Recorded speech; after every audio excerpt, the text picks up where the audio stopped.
बिस्मिल्लाहिर्रहमानिर्रहीम। Hello everyone, अस्सलाम वालेकुम। जैसा कि हमारे तमाम viewers, follower, patient, friends and families जानते हैं कि हमने हमेशा करंट इशू को टाइटल करने की कोशिश की है। आजकल हमारे क्लिनिकल ट्रायल में बेशुमार ऐसे पेशेंट रिपोर्ट हो रहे हैं जो हाई ब्लड प्रेशर यानी हाइपरटेंशन के शिकार होते हैं। ऐसे पेशेंट भी आते हैं कि वो सुबह, दोपहर, शाम, दिन में 3 दफ़ा अपना बीपी चेक करवाते हैं, तो उनका ब्लड प्रेशर जो है वो हाई होता है, सम टाइम लो होता है और वो फौरी तौर पे कोई ना कोई मेडिसिन लेते हैं। और जब हमारे क्लिनिकल ट्रायल में आते हैं तो वो कहते हैं डॉक्टर साहब मेरा बीपी जो है वो कभी 10 पॉइंट ऊपर होता है, कभी 10 पॉइंट नीचे होता है, तो मैं हर वक्त दवाई लेती हूँ या मैं हर वक्त दवाई लेता हूँ। तो आज हमने ये सोचा कि हम इसी को अपने वीलॉग में कन्वर्ट करें और लोगों को गाइड करें। सबसे पहले तो अगर आपका ब्लड प्रेशर जो है एक नॉर्मल रूटीन के अंदर, एक आम आदमी का ब्लड प्रेशर जो है अगर वो 30 ईयर से नीचे है, उसकी उम्र 30 साल से कम है, तो उसका ब्लड प्रेशर 120 ऊपर वाला होना चाहिए,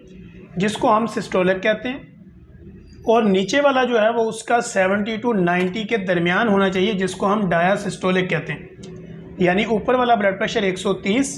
और 120 और नीचे वाला जो है वो उसका 70 से लेकर 90 के दरमियान अगर अप एंड डाउन है तो ये उसका ब्लड प्रेशर नॉर्मल है। अगर यही मरीज़ 30 ईयर से अबव है, यानी 30 साल से लेकर 60 साल की एज में है, 30 to 60 की एज में है, तो इस दौरान में इनका जो ब्लड प्रेशर की नॉर्मल वैल्यू है मेडिकली पॉइंट ऑफ व्यू से वो 130 यानी 130 ऊपर वाला, और इसी तरह 80 to 90 जो है वो नीचे वाला यानी सिस्टोलिक ऊपर वाला 130 और डायासिस्टोलिक जो नीचे वाला ब्लड प्रेशर है वो तकरीबन 80 to 90 के दरमियान जो है ये नॉर्मल ब्लड प्रेशर है। अब होता क्या है कि जब भी आपके सर में दर्द फील होता है या उनको कोई झुकाव फील होता है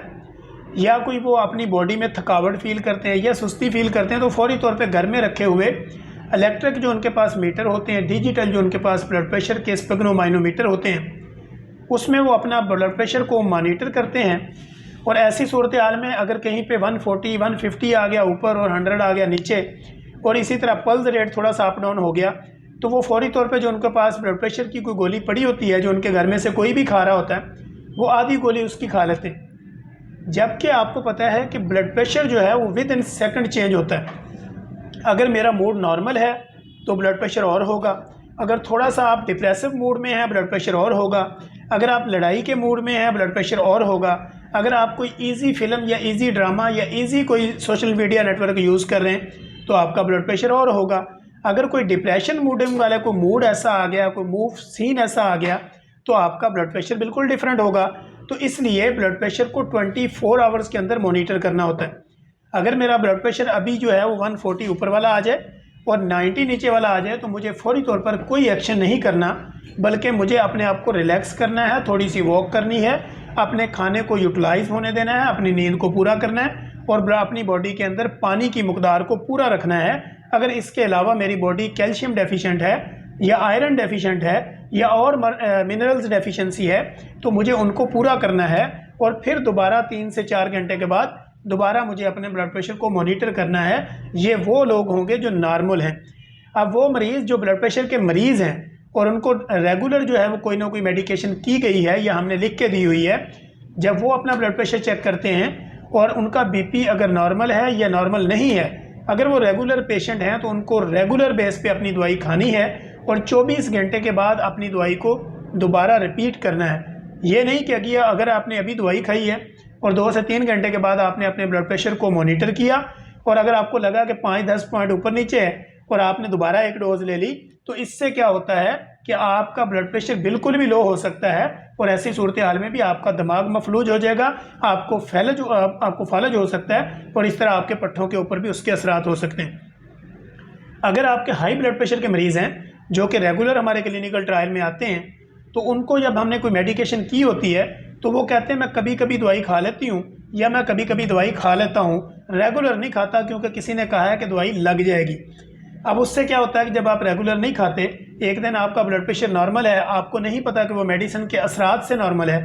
अगले 24 घंटे में आपने दवाई नहीं ली, आपका बीपी शूट कर गया और ऐसी सूरत हाल में आपको ब्रेन हेमरेज भी हो सकता है, आपको फालज भी हो सकता है, आप मेंटली भी अपने आप को फेल कर सकते हैं, आपके जिस्म का कोई एक हिस्सा भी शल हो सकता है, जैसे आपके हाथ का रुक जाना, आपकी पूरी साइड को फालज हो जाना, या आपकी पूरी बॉडी के अपर साइड पे फालज हो जाना, या लोअर साइड पे फालज हो जाना, तो ब्लड प्रेशर जो है वो बेसिकली उसका कोई साइन एंड सिम्टम नहीं होता,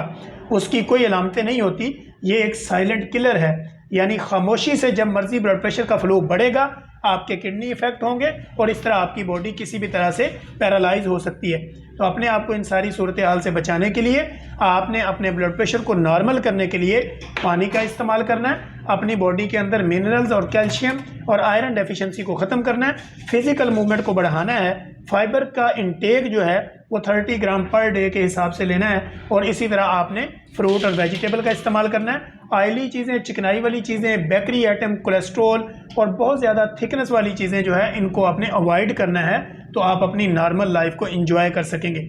हम इंशाल्लाह कोशिश करेंगे कि अपने नेक्स्ट एपिसोड के अंदर एक नई इन्फॉर्मेटिव वीडियो के साथ दोबारा हाज़िर होंगे। तब तक के लिए इजाज़त दीजिए। अल्लाह हाफिज़।